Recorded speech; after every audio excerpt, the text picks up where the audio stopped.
आज मैं आपको जो मूवी सीरीज एक्सप्लेन करने जा रही हूँ उसका नाम है ब्लेड। मैं उसके तीनों पार्ट्स एक्सप्लेन करने वाली हूँ।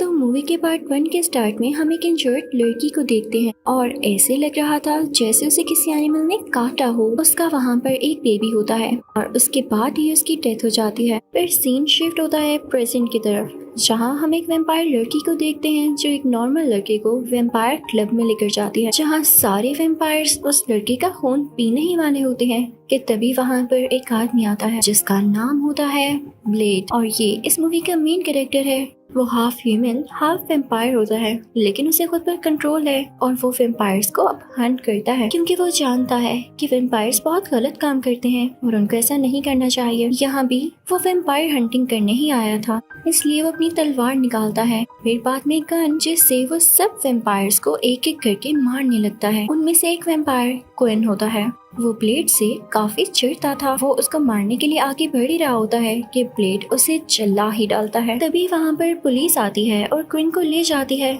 जहाँ उसकी डेड बॉडी का ब्लड सैंपल लिया जाता है। तो वहाँ पर एक लेडी डॉक्टर को पता चलता है कि ये ब्लड कुछ चेंज है, ये नॉर्मल इंसान का तो हरगिज नहीं लग रहा। उसे यकीन नहीं आता तो वो खुद इनकी बॉडी को देखने जाती है, जहाँ क्वीन जिंदा होकर वहाँ खड़े एक लड़के की गर्दन पर काट लेता है और उस लेडी डॉक्टर की गर्दन पर भी बाइट कर लेता है। अब यहाँ फिर से एंट्री होती है ब्लेड की, जो क्वीन को ही लेने आया था ताकि उसे खत्म कर सके, लेकिन वहाँ की सिक्योरिटी उसे रोकती है। अब जब ब्लेड इंजर्ड डॉक्टर को देखता है तो वो उसे अपने साथी के पास लेकर आता है, वही इंजर्ड लेडी डॉक्टर जिसकी गर्दन पे उसी वेम्पायर क्वीन ने काटा था। अब ब्लेड का साथी उसे एक इंजेक्शन लगाता है जो कि गार्लिक सीरम से बना होता है ताकि वो लड़की वेम्पायर न बने, और ये इनकी काफी अच्छी ट्रिक थी। ये सीरम ब्लेड भी अपने अंदर इंजेक्ट करवाया करता था ताकि वो खुद पर कंट्रोल कर सके, क्योंकि इनका मानना था कि गार्लिक सीरम वेम्पायर्स के नेचर को न्यूट्रलाइज करता है, यानी कंट्रोल में रखता है। अब दूसरी तरफ वेम्पायर्स की मीटिंग हो रही होती है,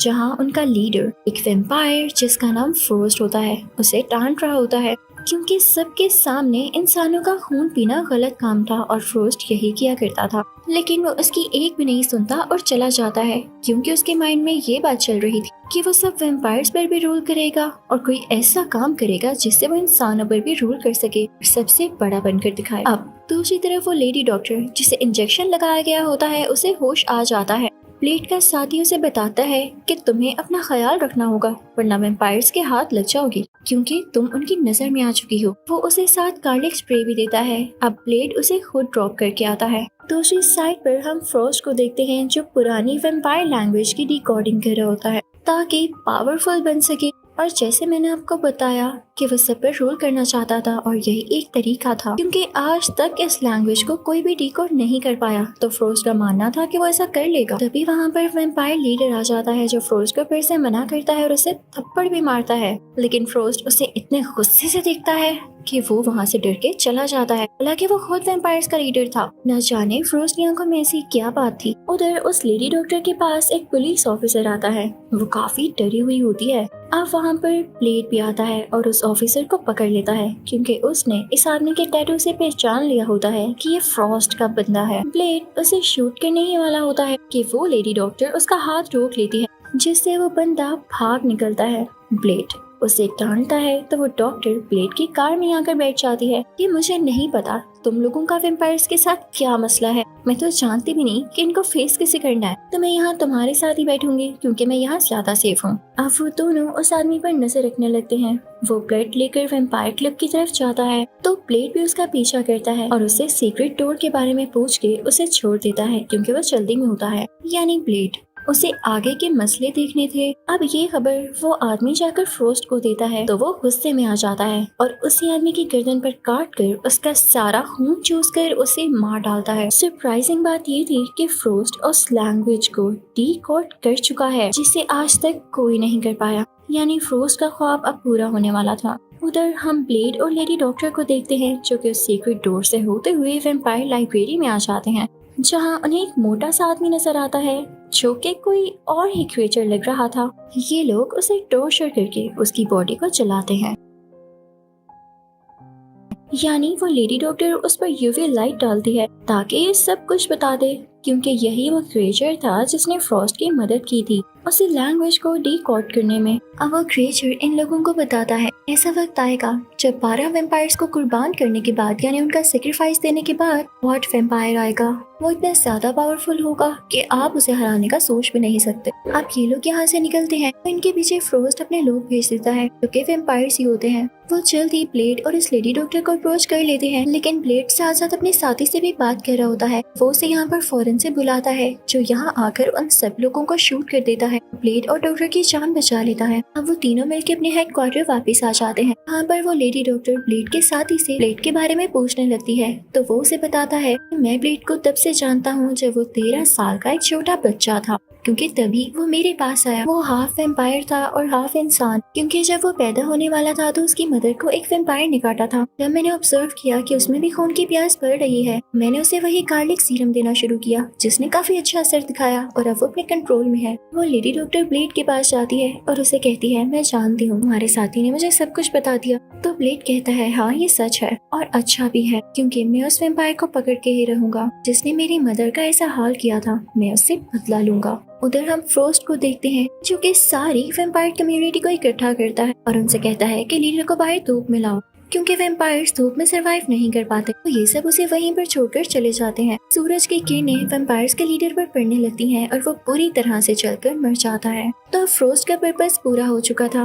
वो था वेम्पायर कम्युनिटी का नया लीडर। वहाँ हम ब्लेड और लेडी डॉक्टर को एक साथ देखते हैं तो वो लेडी डॉक्टर कहती है कि देखो मुझे कैसा एसिड मिला। वो उस एसिड को ब्लेड के सामने ही वेम्पायर्स के ब्लड के साथ मिलाती है तो वहाँ पर ब्लास्ट होता है। तो वो काफी खुश होते हैं कि वेम्पायर्स के अगेंस्ट अच्छा काम कर सकता है। अब ब्लेड उसे कहता है कि मैं वही गार्लिक सीरम लेने जा रहा हूँ। जब ब्लेड बाहर जाता है उसे वहाँ पर फ्रोस्ट मिलता है। तो आप ये सोच रहे होंगे कि फ्रोस्ट वेम्पायर होने के बावजूद बाहर आया है तो इसे सनलाइट से क्यों नहीं कुछ हुआ, क्योंकि जनाब ये काफी ज्यादा चालाक होता है। ये साहिब सन ब्लॉक लगा कर आए होते हैं। यहाँ पर फ्रोस्ट ब्लेड को ब्लैकमेल करता है कि तुम इंसानों वाला रूप छोड़ दो, तुम एक वेम्पायर हो और इस फेट को बदल नहीं सकते हो, तुम्हें हमारी कम्युनिटी में आना होगा। लेकिन ब्लेड कभी भी मानने वाला तो था नहीं। अब फ्रोस्ट वहाँ से सीधा जाता है इन्हीं के हेडक्वार्टर जहाँ पर वो लेडी डॉक्टर और ब्लेड का साथी होते हैं। फ्रोस्ट उस आदमी को इतना ज्यादा मारता है कि वो बेचारा बेहोश होने वाला हो जाता है। अब वो लेडी डॉक्टर को उठाकर अपने साथ ले जाते हैं। जब ब्लेड उस हेडक्वार्टर में आता है तो देखता है कि वहाँ पर और कोई नहीं है सिवाय उसके जख्मी साथी के। वो काफी तड़प रहा होता है, उसे इतना दर्द हो रहा होता है कि वो अपनी जान लेने के सिवा उसके पास और कोई चारा नहीं होता।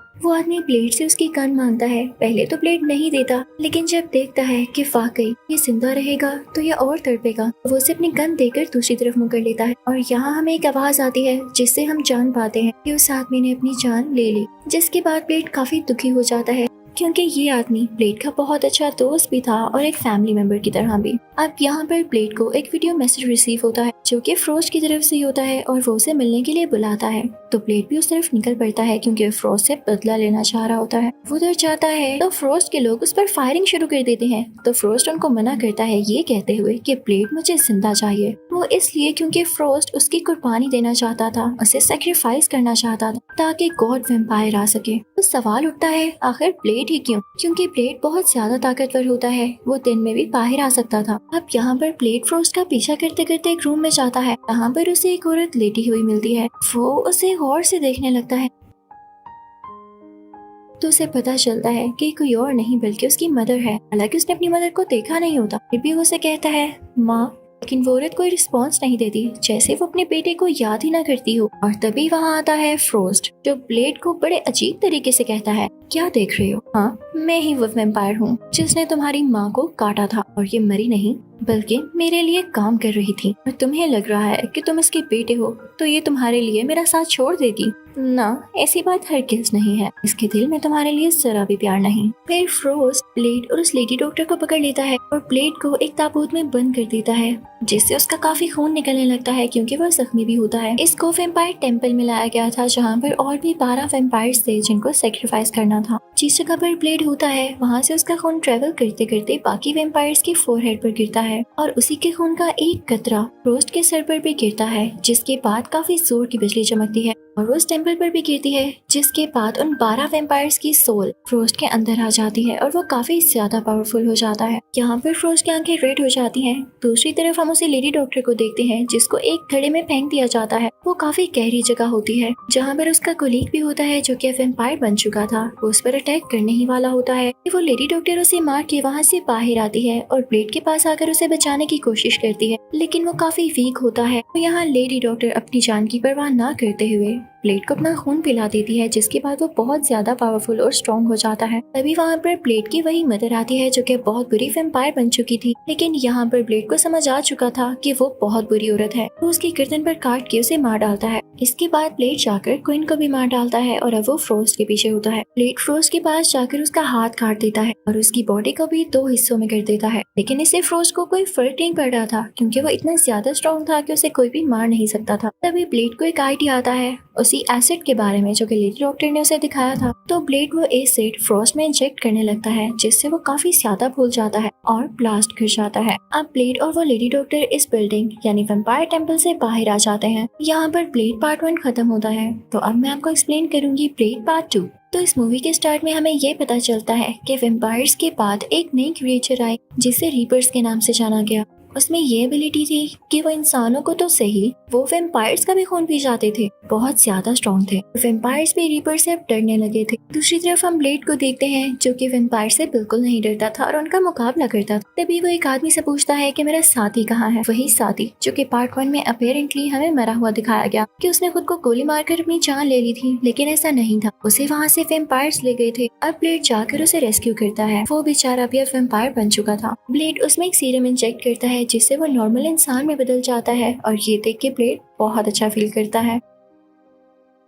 हमें ये भी पता चलता है कि जब ब्लेड को लगता था कि उसका साथी मारा गया, तो उसने एक नया लड़का हायर कर लिया था जो कि उसकी मदद किया करता था बाहर से लड़ने में। लेकिन अब जब उसका पुराना साथी ठीक होकर आ गया, तो उसे लड़का बिल्कुल अच्छा नहीं लगता था, क्योंकि उसने उसका काम जो ले लिया था। फिर हम देखते हैं कि ये दोनों एक जगह पर बैठकर काम कर रहे होते हैं, यानी ब्लेड के यही 2 साथी। तो वहाँ पर 2 वेम्पायर्स आते हैं जिन्होंने खुद को कवर किया होता है ताकि उन पर यूवी रेज न पड़े। इन पर ब्लेड का साथी हमला करता है, लेकिन इन्हें कुछ नहीं होता, ये उसी को मारते हैं। तो वहाँ पर आता है ब्लेड, जो कि इनसे लड़ने लगता है। तभी वो दोनों अपना मास्क उतारते हैं और कहते हैं हम यहाँ लड़ने नहीं आए, बल्कि सुलह करने आए थे। हमें हमारे लीडर ने भेजा है। वो तो हम पर फायरिंग की गई, तभी हमने अपना बदला लेना चाहा बस। वो ब्लेड से कहते हैं कि आपको भी पता होगा कि रीपर्स कितनी बुरी तरह से फैल रहे हैं और हम पर हमला कर रहे हैं, और आपको ये भी पता है कि वो वेम्पायर्स के साथ साथ इंसानों का भी खून पीते हैं। तो ब्लेड को वाकई उन रीपर्स पर गुस्सा होता है, तो उनके साथ उन्हीं की बेस पर चला जाता है। यहाँ पर वो वेम्पायर्स के सुपीरियर से मिलता है। जो लड़की ब्लेड के पास आई थी वो इसी की बेटी होती है। फिर ब्लेड एक लॉयर को भी देखता है जो कि था तो इंसान, लेकिन वो इनके लिए काम किया करता था। तभी वहाँ पर ब्लेड को 4 वेम्पायर्स प्रोवाइड किए जाते हैं कि ये आपके साथ मिलकर उन रीपर्स को खत्म करेंगे। लेकिन वो वेम्पायर्स ब्लेड को ज्यादा अच्छे नहीं लग रहे होते, क्योंकि उसकी तरह स्ट्रॉन्ग नहीं थे। तभी वहाँ पर एक वेम्पायर आता है और काफी अजीब तरीके से बात करता है। वो ब्लेड से कहता है कि तुम कोई स्ट्रॉन्ग नहीं हो, बस ऐसे ही तुम्हें सर पर चढ़ा रखा है। तो ब्लेड उसके सर के पीछे एक छोटी सी डिवाइस लगाता है जो कि एक्सप्लोड हो जानी थी। तो वो बाकी वेम्पायर से कहता है अगर मेरा कहना ना माना तो तुम लोगों का भी यही हाल होगा। तो वेम्पायर्स उसकी बात सुन के उसके साथ वेम्पायर क्लब में जाते हैं, जहाँ पर रीपर्स का अटैक होने वाला था। सारे वेम्पायर्स अपनी पोजीशन पकड़ लेते हैं ताकि वो रीपर्स को मार सकें, लेकिन तभी वहाँ पर एक बहुत खतरनाक रीपर आता है। वो सुपीरियर की बेटी को पकड़ लेता है, तो ब्लेड उस पर सिल्वर ब्लेड मारता है। लेकिन अजीब बात ये थी कि उस पर इसका कोई असर ही नहीं होता। तभी उन वेम्पायर्स में से एक वेम्पायर को एक रीपर काट लेता है, तो वो रीपर में बदलने लगता है। यानी रीपर्स इतने स्ट्रॉन्ग थे। दूसरी तरफ ब्लेड का वो जूनियर साथी गाड़ी में होता है। तभी उस गाड़ी यानी फैन का शीशा तोड़ते हुए रीपर अंदर आने लगता है। तो वो लड़का फौरन से अपनी गाड़ी की यूवी लाइट ऑन कर देता है, जिसकी वजह से वो रीपर जलकर मारा जाता है। दूसरी तरफ भी ब्लेड उन सब लोगों को यानी वेम्पायर्स को बताता है कि रीपर्स को मारने का यही तरीका है, जो तुम लोगों के पास यूवी लाइट है उससे वार करो। वो वहाँ का शीशा तोड़कर रीपर्स पर लाइट डालने लगते हैं, जिससे वो एक एक करके मरने लगते हैं। और अब यहाँ पर आते हैं ब्लेड के वही दोनों साथी, जो उनको बताते हैं कि एक रीपर है जो कि बहुत कमजोर हो चुका है। वो लोग उसको एक जगह पर लाते हैं और उसकी चीर फाड़ करते हैं। यहाँ पर उन्हें पता पता चलता है कि इनका वीक पॉइंट उस जगह पर है जहाँ इनका दिल है, और अगर यहाँ पर यूवी लाइट डाली जाए तो ये लोग फौरन से मारे जा सकते हैं। तो ब्लेड और उसके साथ ही मिलकर एक वेपन तैयार करते हैं जिससे यूवी लाइट निकल सकती थी और इतनी ज्यादा स्ट्रॉन्ग रे होती थी उसकी, रीपर्स फौरन से मारे जाने थे। अगले ही दिन ब्लेड अपने साथियों के साथ रीपर्स की तलाश में निकल पड़ता है। तभी हम देखते हैं कि रीपर सुपीरियर की बेटी के साथी को बुरी तरह से मार डालते हैं। ब्लेड वहाँ पर आकर सुपीरियर की बेटी को बचा लेता है। ये लोग किसी टनल में होते हैं जहाँ पर बहुत सारे रीपर्स और भी होते हैं। तो यहाँ पर ब्लेड सबसे यूवी लाइट्स ऑन करने के लिए कहता है। उनके ऑन होते ही सारे रीपर्स एक एक करके मारे जाते हैं, लेकिन इस सब में सुपीरियर की बेटी भी बेहोश हो जाती है। तो ब्लेड उसे अपना खून पिलाता है जिसके बाद उसे होश आ जाता है। लेकिन तभी वहाँ पर वैम्पायर्स का वही लॉयर आता है और ब्लेड को शॉक देके बेहोश कर देता है। अब हम देखते हैं कि ब्लेड को होश आ जाता है। उसके सामने उसका वही पुराना साथी होता है। तो वो ब्लेड से कहता है कि जो रीपर्स हैं ये वैम्पायर्स के सुपीरियर की ही इजाद है। उसने एक एक्सपेरिमेंट किया था जिसमें वो फेल हो गया और वो उल्टा उसी पर पड़ गया। अब यहाँ पर वैम्पायर्स का सुपीरियर ये चाह रहा होता है कि उसे ब्लेड का ब्लड मिल जाए ताकि जो नई स्पीशीज उसने बनाई है उसमें ब्लेड का ब्लड ट्रांसफर करके वो उसे और अच्छा बना सके। अब यहाँ पर सुपीरियर की बेटी को भी पता चल जाता है कि ये उसके फादर का ही फेल एक्सपेरिमेंट था और ये जिस पर किया गया वो और कोई नहीं बल्कि उसका भाई ने उसे सुपीरियर का अपना बेटा था। जिसे सुनकर उस लड़की को बहुत गुस्सा आता है और वो वहाँ से चली जाती है। अब ब्लेड और उसका साथी जिस जगह पर होते हैं वहाँ पर वही वैम्पायर होता है जो कि शुरू में ब्लेड को काफी बुरा भला कह रहा था और उसे कह रहा था कि तुम तो स्ट्रॉन्ग हो ही नहीं। ब्लेड नोटिस करता है कि उसने उसके सर में जो छोटी सी डिवाइस यानी सिल्वर ब्लेड लगाया था वो अभी तक एक्सप्लोड ही नहीं हुआ। तो वो अपने नए साथी से पूछता है। यहाँ पर उसे पता चल जाता है कि उसका नया साथी धोखेबाज था। उसने जान के ऐसा सिल्वर ब्लेड यानी सिल्वर स्टड बनाया जो कि एक्सप्लोड ही ना हो जब तक वो खुद उसे एक्सप्लोड न कर दे, और ये वैम्पायर्स के साथ मिला हुआ था। इसके पास भी वो टैटू था। ये सुन के ब्लेड को बहुत गुस्सा आता है। ब्लेड अपनी पावर्स यूज करता है और वो सिल्वर स्टड यानी सिल्वर ब्लेड हट जाता है जिससे वो धोखेबाज साथी भी मारा जाता है। अब यहाँ पर ब्लेड भी बेहोश हो जाता है तो वैम्पायर्स के सोल्जर उसे एक जगह पर लेकर आते हैं जहाँ वो उसका खून निकाल रहे थे, और तभी वहाँ पर वो रीपर भी आ जाता है जो कि सुपीरियर का ही बेटा था। ब्लेड का साथी अपनी जान छुड़ाते हुए ब्लेड के पास आता है और आसपास के लोगों को मारते हुए ब्लेड को एक ब्लड के पूल में धक्का दे देता है ताकि वो खून भी और उसमें ताकत आए। और ऐसा ही होता है। ब्लेड काफी ज्यादा स्ट्रॉन्ग हो जाता है और सब वैम्पायर्स को मारते हुए उस वैम्पायर के भी 2 टुकड़े कर देता है जो कि उसे बहुत सताया करता था। तो हम देखते हैं कि वैम्पायर सुपीरियर यहाँ से भागने की कोशिश कर रहा होता है, लेकिन उसकी बेटी ने सारे गेट्स बंद कर दिए थे क्योंकि उसे अपने बाप की हरकत पर बहुत गुस्सा था। वहाँ पर रीपर आ जाता है यानी उसी लड़की का भाई अपने ही बाप यानी वैम्पायर सुपीरियर को मार डालता है। उसकी बहन उसके सामने जाती है और उससे कहती है लो मुझे भी काट लो। तो वो वाकई अपनी बहन को बाइट कर लेता है। लगता है कि शायद वो अपनी सेंसेस भी खो चुका था। तभी वहाँ पर ब्लेड आता है और उस रीपर को मारने की कोशिश करता है, लेकिन रीपर इतना ताकतवर होने की वजह से ब्लेड को आगे से और ज्यादा मारता है और उसकी तलवार भी तोड़ देता है। लेकिन ब्लेड हिम्मत नहीं हारता और उसे टूटी हुई तलवार से उस रीपर पर वार करता है। वही तलवार उसके दिल के आर पार हो जाती है क्योंकि इन्हीं रीपर्स का वीक पॉइंट था, जिसकी वजह से वो जलने लगता है और जल्द ही राख में बदल जाता है। यानी यहाँ इसका काम भी तमाम हुआ। ब्लेड सुपीरियर की बेटी के पास जाता है जो कि बहुत तड़प रही होती है, लेकिन वो ब्लेड से कहती है कि मेरी आखिरी विश है कि मैं सूरज को अपनी आंखों से देखूं। तो ब्लेड उसे बाहर ले जाता है और चंद ही सेकंड्स में वो लड़की राख में बदलकर उड़ने लगती है। और इस मूवी का पार्ट 2 यहीं पर खत्म होता है। अब मैं आपको एक्सप्लेन करूंगी इसका पार्ट 3। तो इस मूवी के स्टार्ट में हम कुछ वैम्पायर्स को देखते हैं जो कि एक डेजर्ट में किसी को ढूंढ रहे होते हैं, लेकिन तभी उस डेजर्ट में कोई आता है और उन वैम्पायर्स का खून पीने लगता है और उनको खत्म करने लगता है। अब हम ब्लेड को भी देखते हैं जो कि अभी तक वैम्पायर हंटिंग किया करता था और अपनी उसी सिल्वर स्वॉर्ड से वैम्पायर्स को खत्म किया करता था। तभी ब्लेड के सामने एक और आदमी आता है जिसके दांत तो वैम्पायर्स की तरह थे। तो ब्लेड उसे भी अपने सिल्वर वेपन से मारता है, लेकिन उसे कुछ भी नहीं होता। तो यहाँ पर रिवील होता है कि ये आदमी वैम्पायर था ही नहीं, तो असल में ये था कौन। तो तभी यहाँ पर ये आदमी अपने उन नकली दांतों को निकाल देता है जो कि वैम्पायर्स की तरह लग रहे थे। इसने यहाँ पर ब्लेड को ट्रैप किया था ताकि डिस्ट्रैक्ट हो, और इसके बाद ही आदमी मारा जाता है। ऐसा इसलिए किया गया ताकि ब्लेड फंस जाए और उसे पुलिस अरेस्ट कर ले कि उसने वैम्पायर्स की जगह एक इंसान को मार डाला। इस तरह से वैम्पायर्स की जान छूट जानी थी, यानी ये सारा कुछ वैम्पायर्स की अपनी प्लानिंग थी। अब ब्लेड सीधा अपने उसी साथी के पास जाता है जो कि उसे एक और सीरम देता है कि ये लो, ये तुम्हारे लिए बहुत फायदेमंद साबित होगा, यानी ये तुम्हारे लिए काफी अच्छा रहेगा और तुम्हारी खून की प्यास को कंट्रोल करके तुम्हारी ताकत को बढ़ाएगा। और ये किसी खास इंसान ने तैयार करके दिया है। इस बात का पता हमें बाद में चलेगा। साथ ही साथ ब्लेड का साथी उसे इस बात के लिए भी वार्न करता है कि देखो ध्यान से, तुम पुलिस की नजर में कहीं आ ना जाना, वरना तुम पकड़े जाओगे और वैम्पायर्स पूरी दुनिया पर रूल करने लगेंगे। अगले ही सीन में हम एक लड़की को देखते हैं। ये वही लड़की होती है जो इस चीज को इस डेजर्ट में लाई, पर पहली बार हम इस चीज का फेस देखते हैं जो कि खुद भी एक वैम्पायर होता है,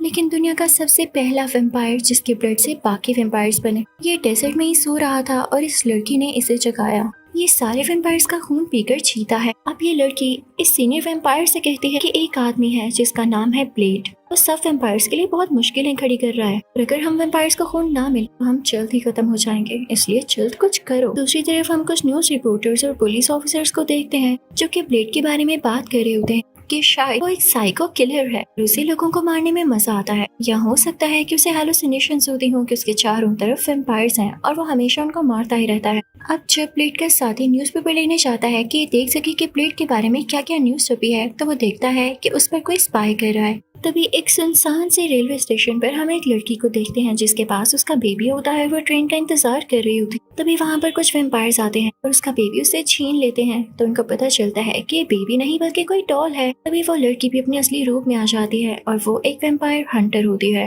यहाँ पर ये सारे वैम्पायर्स को एक एक करके मारने लगती है और उनसे खूब सारी फाइट करती है, उनको किक्स मारती है, अपनी लेजर गन से उन्हें हर्ट करती है। और दूसरी तरफ हम ब्लेड और उसके साथी को उनकी सीक्रेट प्लेस पर देखते हैं जहाँ पर पुलिस आ चुकी होती है। पुलिस अंदर आ जाती है, इन पर फायरिंग करने लगती है, जिस दौरान ब्लेड का यही खास साथी मारा जाता है। लेकिन मरने से पहले वो पूरी लैब को आग लगा चुका था ताकि इनका डेटा लीक ना हो, इसी वजह से इसने अपनी जान की कुर्बानी भी दी होती है। ब्लेड को काफी दुख होता है, वो काफी उदास होता है, जिसका फायदा उठाकर पुलिस उसे पकड़ लेती है। उसे वहाँ पर एक जगह ले जाया जाता है जहाँ पर उसे एक डॉक्टर कहते हैं कि तुम पागल हो, इसलिए तुम हमारी कस्टडी में रहोगे। वो उसे एक अजीब व गरीब सीरम इंजेक्ट करते हैं जिससे ब्लेड वीक फील करने लगता है। यहाँ हमें पता चलता है कि ये डॉक्टर और पुलिस ऑफिसर फायर्स के लिए ही काम करते थे क्योंकि उनकी बॉडी पर वही टैटू होता है। फिर वहाँ पर वो लड़की आ जाती है जिसने सीनियर वैम्पायर को आजाद किया होता है। वो ब्लेड को मारने ही वाली होती है कि तभी वहाँ पर दो लोग आते हैं, इनमें से एक लड़की जिसका नाम एबिगेल होता है, एक लड़का जिसका नाम हैनिबल किंग होता है। वो वहाँ पर आते हैं। ये लोग भी वैम्पायर हंटर्स थे और काफी अच्छी फाइटिंग करना जानते थे। हैनिबल किंग फौरन से ब्लेड में एक सीरम इंजेक्ट करता है जिससे उसकी पावर्स वापस आने लगती हैं और अब हैनिबल किंग एबिगेल के साथ मिलकर सब वैम्पायर्स को मारने लगता है और यहाँ से बाहर आ जाता है। और कुछ ही टाइम बाद ब्लेड भी अपनी सिल्वर तलवार के साथ पुलिस के हेडक्वार्टर से बाहर आता है। पुलिस इनको फिर से पकड़ने वाली होती है, लेकिन तभी वहाँ पर एक गाड़ी आती है जो कि एबिगेल और हैनिबल किंग के साथी की होती है और उनको यहाँ से बचा कर ले जाती है। और जब ये लोग अपनी बेस पर आ जाते हैं तो ब्लेड को पता चलता है कि एबिगेल और किसी की बेटी नहीं बल्कि उसी पुराने साथी की बेटी है जिससे ब्लेड बहुत प्यार करता है। यहाँ पर हैनिबल किंग ब्लेड को ये भी बताता है कि वो पहले वैम्पायर्स के लिए काम किया करता था, लेकिन एक दिन एबिगेल ने उसे आजाद कराया, तब से वो एबिगेल के साथ ही है। ये सब कहते हैं कि हम अकेले अकेले वैम्पायर्स के अगेंस्ट काम कर रहे हैं, तो क्यों ना एक साथ हो जाएं ब्लेड। तो क्योंकि ब्लेड के पास अब उसका वो साथी भी नहीं बचा था, यानी जो एबिगेल का फादर था, तो ये इनकी टीम में शामिल हो जाता है। यहाँ पर इनको ये भी पता चलता है कि वो जो सीनियर वैम्पायर है जिसका नाम है ड्रेक, उस पर ना सनरेज का असर होता है, ना यूवी रेज का और ना किसी किस्म के सिल्वर ब्लेड का। उसको हराना नियरली इम्पॉसिबल है और इसकी वजह से वैम्पायर्स में काफी ज्यादा स्ट्रेंथ और पावर आई है। सबसे बड़ी बात, वो अपना रूप यानी फॉर्म भी चेंज कर सकता है। तभी वो अंधी लड़की बताती है कि मैंने एक वेपन तैयार किया है, लेकिन इसको एक्टिवेट करने के लिए ड्रेक की ब्लड की जरूरत होगी। अब ये सब लोग एक जगह पर जाते हैं जहाँ पर ड्रेक होता है, लेकिन ड्रेक वहाँ पर मौजूद एक डॉक्टर को मार चुका होता है। अब जब ड्रेक देखता है कि ये लोग इसको पकड़ने आए हैं तो वो फौरन से हैनिबल किंग की गर्दन पर काट के उसे जख्मी करके खिड़की से नीचे छलांग लगा देता है। ब्लेड भी उसके पीछे जाने लगता है तो देखता है कि उसने किसी औरत का बच्चा छीना है और वो उसे उठाकर बिल्डिंग के रूफ टॉप पर आ जाता है और उस बच्चे को नीचे फेंक कर वहाँ से भाग जाता है, लेकिन ब्लेड उसे पकड़ लेता है। अब हैनिबल किंग को एक जगह पर लेकर आया जाता है जहाँ सिर्फ उसे रेस्ट कराया जाता है और एबिगेल और ब्लेड उस जगह पर जाते हैं जहाँ पर न्यूट्रिशन मिलता है, यानी ऐसे सप्लीमेंट्स जो कि ब्लड की क्वांटिटी को बढ़ा देते हैं, को यूज करने से इनमें पावर भी आएगी। यहाँ पर इनको वही पुलिस चीफ भी मिलता है जो कि वैम्पायर्स के साथ मिला हुआ था। वहाँ पर एक बिल्डिंग होती है जिसके बारे में वो पुलिस चीफ उनको कुछ नहीं बताता, तो ब्लेड उसे ब्लैकमेल करता है।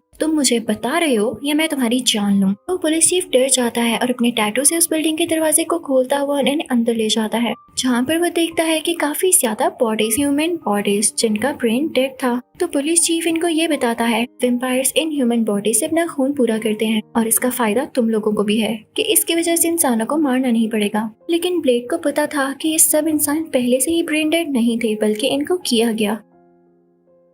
तो उसे काफी गुस्सा आता है और वो पुलिस चीफ को वहाँ पर मारकर उस फैक्ट्री को ही बंद कर देता है। तभी हम उस जगह को देखते हैं जहाँ पर हैनिबल किंग रेस्ट कर रहा होता है और वो अंधी लड़की अपनी बेटी के साथ बैठी होती है। तभी उसे किसी की आवाज आती है तो अपनी बेटी से कहती है, बेटा फौरन से जाकर छुप जाओ। और तभी वहाँ ड्रेक आता है जो कि उस अंधी लड़की को मार डालता है। वो उस अंधी लड़की की बेटी और हैनिबल को अपने साथ ले जाता है। उधर ले जाकर जख्मी हैनिबल पर और ज्यादा हमले किए जाते हैं। वही लड़की जो ड्रेक को यहाँ पर लाई उसे काफी ज्यादा टॉर्चर कर रही होती है, उसके मुंह पर किक्स मार रही होती है, लेकिन हैनिबल अपनी जुबान नहीं खोलता कि उसकी साथी कहाँ है। दूसरी तरफ जब ब्लेड एबिगेल वहाँ पर पहुँचते हैं तो अपने साथी की डेड बॉडी पाते हैं, नहीं वही अंधी लड़की। और जब उन्हें बाकी के 2 लोग नहीं मिलते, फौरन से वैम्पायर्स की बेस पर जाते हैं। वहाँ पर पहुँचते ही सारे लोग वैम्पायर्स पर अटैक करने लगते हैं और हैनिबल को बचा लिया जाता है। एबिगेल हैनिबल को कुछ वेपन्स देने लगती है, जिसके बाद ये सब लोग मिलकर वैम्पायर्स को मारने लगते हैं। उधर ब्लेड के सामने ड्रेक आ जाता है जो कि अपनी असली खौफनाक रूप में होता है। यहाँ ड्रेक और ब्लेड में काफी फाइटिंग होने लगती है।